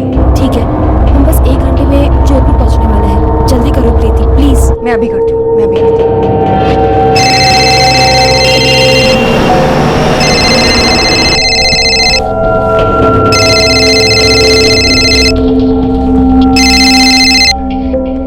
Hello. Hello Abhijit sir, मैं प्रीति राठौर बोल रही हूँ। हाँ प्रीति, कैसी हो? सर मैं ठीक हूँ, थैंक यू। सर मेरी एक फ्रेंड है रूपा चौधरी, वो और उसके हस्बैंड दिल्ली से जोधपुर ट्रैवल कर रहे हैं। उन्हें बस में एक लड़की मिली है काजल नाम की, और उन्हें शक है कि उसकी ट्रैफिकिंग की जा रही है। प्रीति एक काम करो, मुझे उसकी पूरी डिटेल्स दो।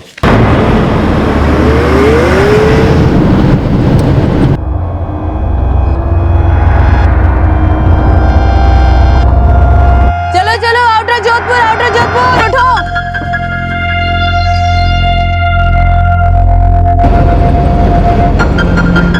क्या हुआ? वो प्रीति को हेल्प अरेंज करने के लिए बोला है मैंने। महावीर चौक 30-35 मिनट में आ जाओ। प्रीति, अभी यहाँ से जोधपुर पहुँचना तो इम्पॉसिबल है। जी सर। मैं काम करता हूँ, जोधपुर में मेरी एक पहचान की एनजीओ है, मैं उससे बात करता हूँ, शायद वो कुछ कर सके। Thank you sir.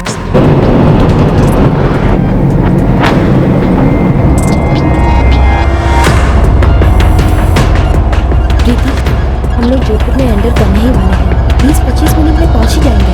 मैंने तुम्हारा नंबर जी अभिजीत सर, वो इस बारे में वहाँ पे बात कर रहे हैं, तुम्हें बहुत जल्दी फ़ोन आएगा। ओके, ठीक है।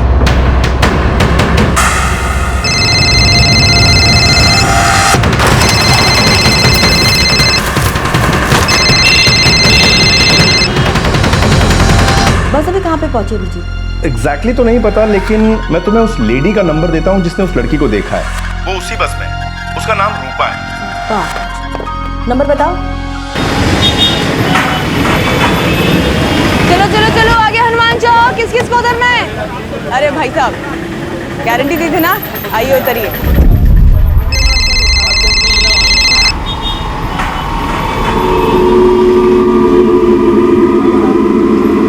हेलो रूपा।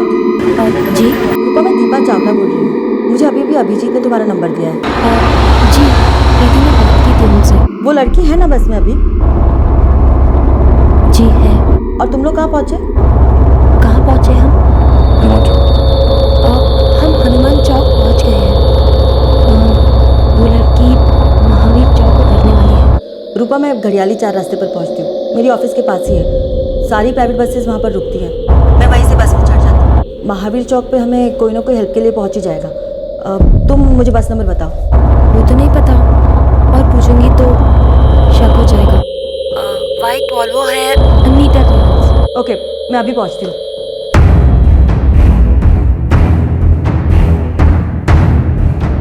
हेलो, महावीर चौक पुलिस स्टेशन। अरे भैया, जरा जल्दी चलो ना।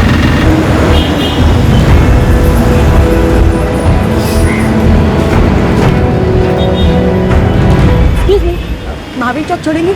हाँ, 20 रुपये लगेंगे। ठीक है।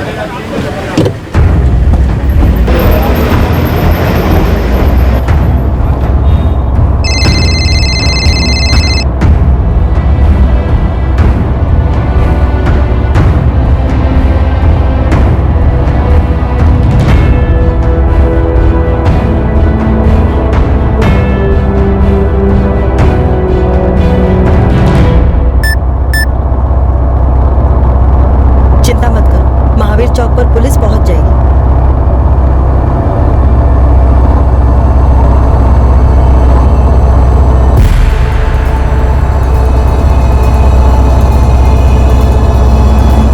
कहाँ जा रही हो बेटा?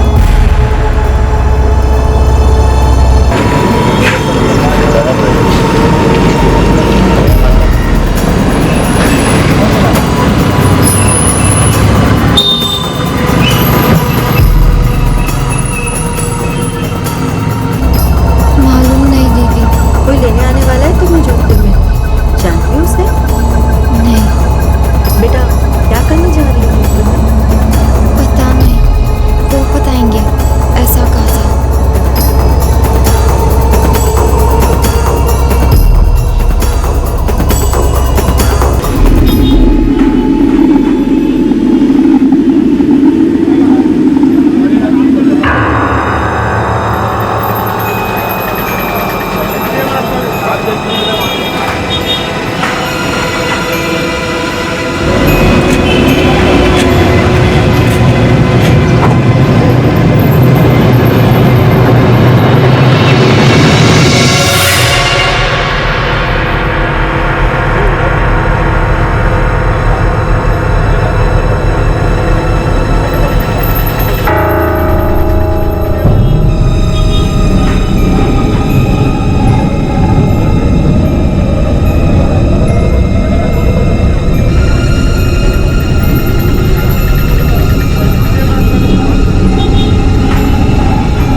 दिल्ली से आई हो?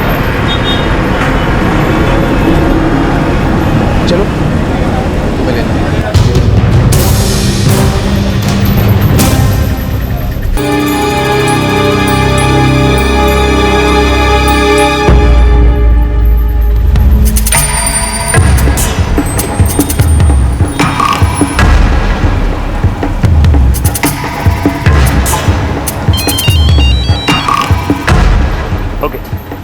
लड़की को साथ ले लिया, उतरने वाले। कुमार फास्ट चलिए।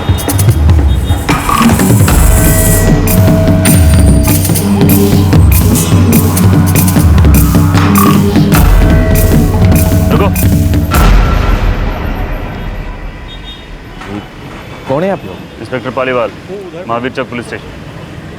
जी कहिए सर, क्या बात है सर? नाम क्या है इस लड़की का? जी पता नहीं, बस अभी मिली है। तुम दोनों को हमारे साथ पुलिस थाना चलना पड़ेगा।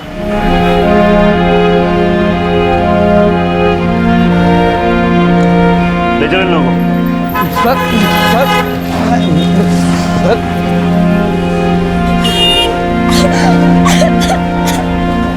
काजल बेटा, रो मत बेटा, मत रो,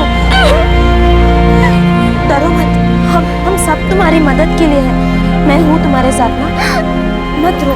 हाँ आप लोग भी हमारे साथ चलिए प्लीज, केस दर्ज कर दो। ठीक है सर, चलिए चलो।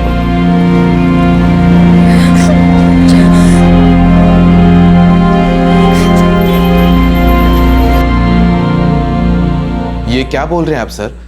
ये किस तरह का इल्जाम लगा रहे हैं आप हम पर? हम ट्रैफिकर नहीं है सर, हम डिसेंट लोग हैं। हमने उस लड़की को सिर्फ घर के कामकाज के लिए बुलवाया था। हमने 60,000 दिए हैं। मतलब खरीदा तुमने? क्या बकवास कर रहे हो? इंसान है वो, 60,000 में खरीदा है? खरीदा नहीं सर, हमने उस एजेंसी को 60,000 की फीस दी थी, जिसके बदले में उन्होंने उस लड़की को यहाँ घर के कामकाज के लिए भेज दिया।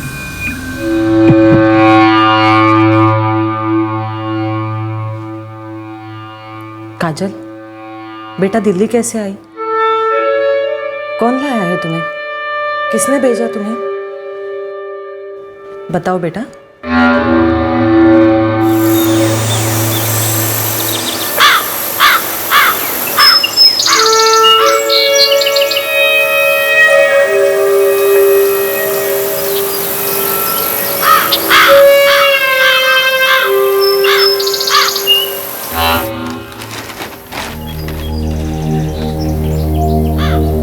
काजल बेटा जाना, बिरजू तुम्हारा कब से इंतजार कर रहा है।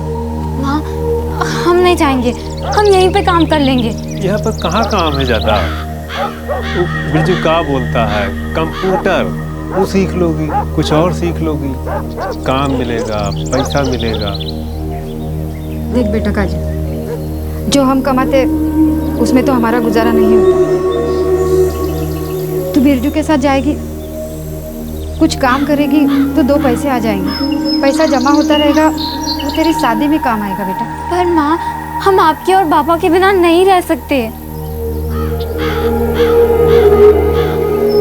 आदत पड़ जाएगी झट से, इसी में तुम्हारी भलाई है। तुम जाओ।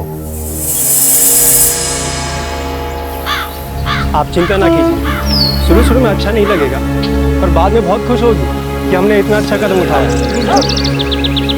तो इससे फोन पे बात करवाएगा ना हमारी? अरे संकेता बहन, आप चिंता ना कीजिए, हर हफ्ते बात कराऊंगा आपको। और पैसा, अरे वो भी भिजवा दूंगा मुकेश भैया।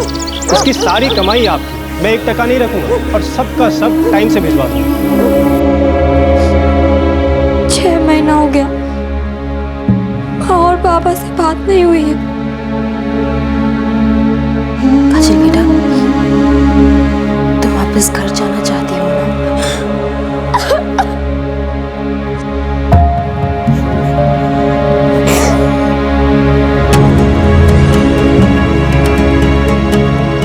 चाइल्ड केयर फैमिली को इन्फॉर्म कर देते हैं। जब तक इसके माँ बाप नहीं आते, ये उनकी निगरानी में रहेगी।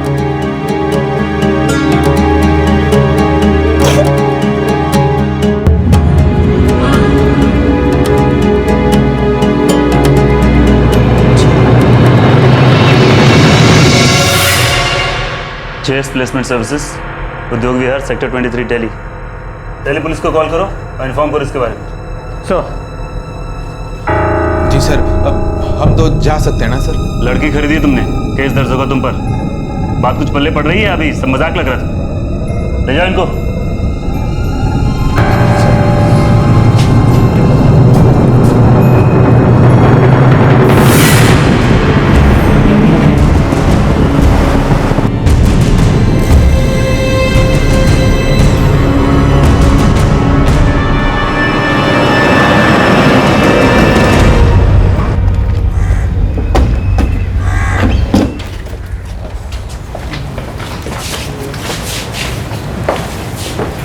जी सर। क्या नाम है तेरा? जी ब्रिजेश लाल चंद। बिरजू तेरे को ही बुलाते हैं? जी साहब, लेकिन बात क्या है साहब? काजल नाम की लड़की को पोटला झारखंड से तू ही लेके आया ना? सब बात क्या है साहब? चल थाने, समझाता हूँ बात। शर्मा, इसके पीछे देख क्या है? साहब अंदर कुछ नहीं है साहब। खड़ा इसको।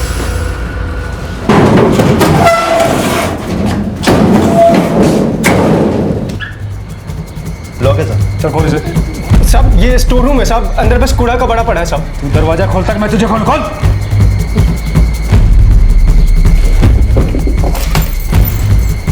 चल खोल। जल्दी खोल।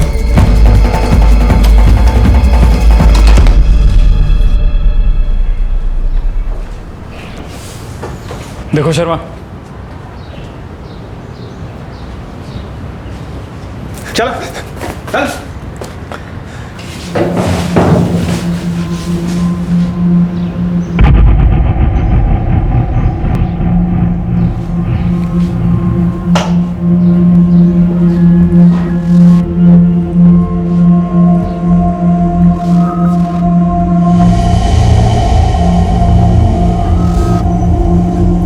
डरो मत बेटा।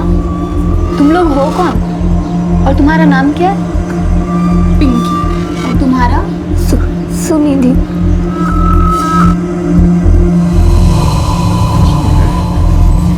बच्चियों को तू कूड़ा कबाड़ बोल रहा था? सब इनकी तस्करी कहाँ से की तूने बोल? सब मेरे काम साफ सुथरा है साहब। सभी काम करने के लिए आई है साहब यहाँ पे। सब दिख रहा है कितना काम तेरा साफ सुथरा है। बच्चे को ले जाओ यहाँ से। शर्मा, एजेंसी बंद कराओ। सब अच्छा मेरी बात तो सुनो साहब। सब सुनो तो।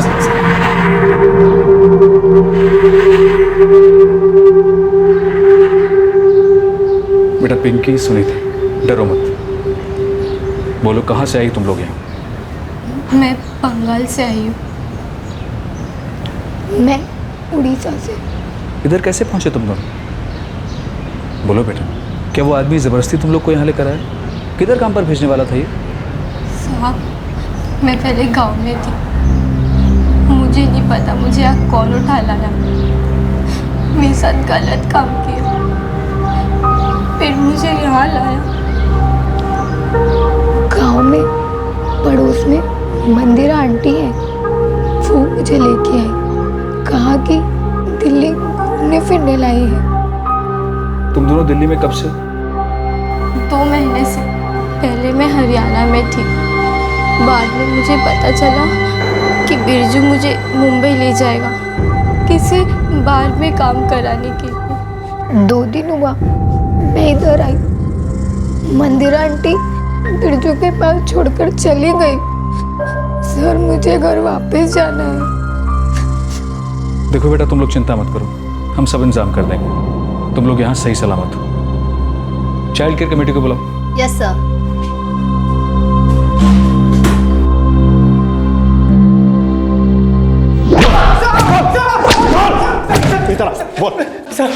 साहब हम सच बोल रहे हैं साहब। साहब मेरा काम एकदम ईमानदारी का है साहब। सब देखिए, मैं कोई ट्रैफिकिंग नहीं कर रहा साहब। आप उनके माँ बाप से पूछ लो, कोई जबरदस्ती। बाकी साथी कहाँ है तेरे? बाकी साथी कहाँ है? और वो औरत कौन थी जो काजल को बस में छोड़ के गई थी? बोल। सब वो चांदनी है साहब। सब वो कहाँ है मुझे नहीं पता साहब। सब बस ऑफिस का छोटा मोटा काम करती है साहब। उसका नंबर बोल। नंबर बोल उसका। सब दे रहा हूँ उसका नंबर।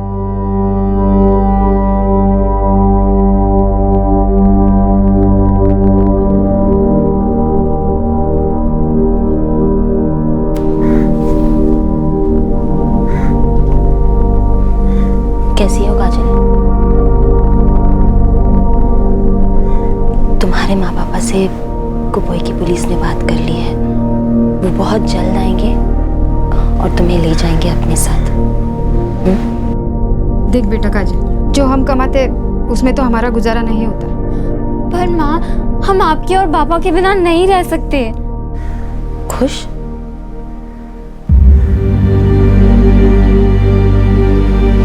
और मैं कल वापस आऊंगी तुमसे मिलने।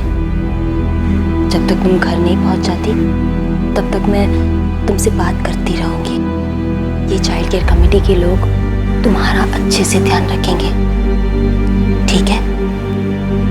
तुम चिंता मत करो।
काजल से मेरी बात हो गई है, वो घर पहुंच गई है।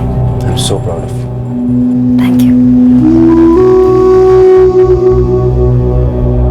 काजल अपने माता पिता के पास पहुंच चुकी है। जब केस तैयार किया जा रहा था तब काजल के पेरेंट्स ने कहा कि ब्रजेश ने काजल को अगवा नहीं किया था। उन्होंने अपनी मर्जी से काजल को ब्रजेश के साथ भेजा था। और यही बात पिंकी और सुनिधि के माँ बाप ने भी कही। प्लेसमेंट एजेंसी चलाने वाला ब्रजेश 1 महीने तक न्यायिक हिरासत में रहा और फिर उसे जमानत पर रिहा कर दिया गया। जो औरत काजल को बस में छोड़कर गई थी वो आज तक नहीं मिली है। रूपा अब भी बीच बीच में काजल से बात करती रहती है। रूपा ने काजल को बचाया और उसे वापस उसके घर तक पहुंचाने में मदद की, जिसके लिए काजल रूपा का एहसान मानती है। इस पूरी प्रक्रिया में 2 और लड़कियों को भी बचा लिया गया। ट्रैफिकिंग, तस्करी, मानव तस्करी, ये सब उन्हीं रास्तों से, उन्हीं वाहनों से होती है जिनमें हम सब सफर करते हैं, जैसे बस, ट्रेन वगैरह। ज्यादातर ट्रैफिकर्स अपने शिकार को जान से मारने की धमकी देते हैं या डराते हैं कि अगर उन्होंने रास्ते में किसी से भी बात की तो वो बड़ी मुसीबत में पड़ सकते हैं। ज्यादातर इनके शिकार देश के पिछड़े इलाकों से होते हैं, जहां गरीबी है, विकास का अभाव है, जहां जिंदगी जीना ही अपने आप में एक संघर्ष है, जहां 2 रोटी पेट में डालने की कोशिश में सुबह से रात हो जाती है, जहां बेहतर जिंदगी का मतलब होता है सिर्फ पेट भरना। और ये ट्रैफिकर्स भूखे भेड़ियों की तरह इन बेबसों को अपना शिकार बनाते हैं। इन मासूमों को बहला फुसलाकर, लालच देकर अपने हैवानियत से भरे और बेरहम मंसूबों को अंजाम देते हैं। ह्यूमन ट्रैफिकिंग यानी कि मानव तस्करी का अपराध पूरी दुनिया में फैला है। हमारे देश में भी इसकी जड़ें काफी अंदर तक हैं और बहुत मजबूत हैं। जरूरी नहीं, लेकिन ऐसा हो सकता है कि आप किसी बच्चे को तकलीफ में देखें, उसके चेहरे पर छपे दर्द को पढ़ें और पता चले कि उसके पीछे अत्याचार की एक घिनौनी दास्तां छिपी है।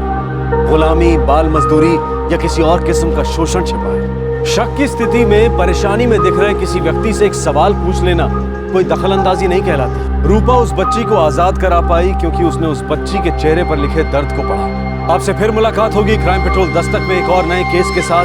तब तक अपना ख्याल रखें, सुरक्षित रहें और याद रखें, आपकी सतर्क नजरें इस मानव तस्करी को कमजोर बना सकती हैं। जय। इस तरह के और भी एपिसोड देखने के लिए हमारे चैनल को सब्सक्राइब करें और बेल आइकन दबाना ना भूलें।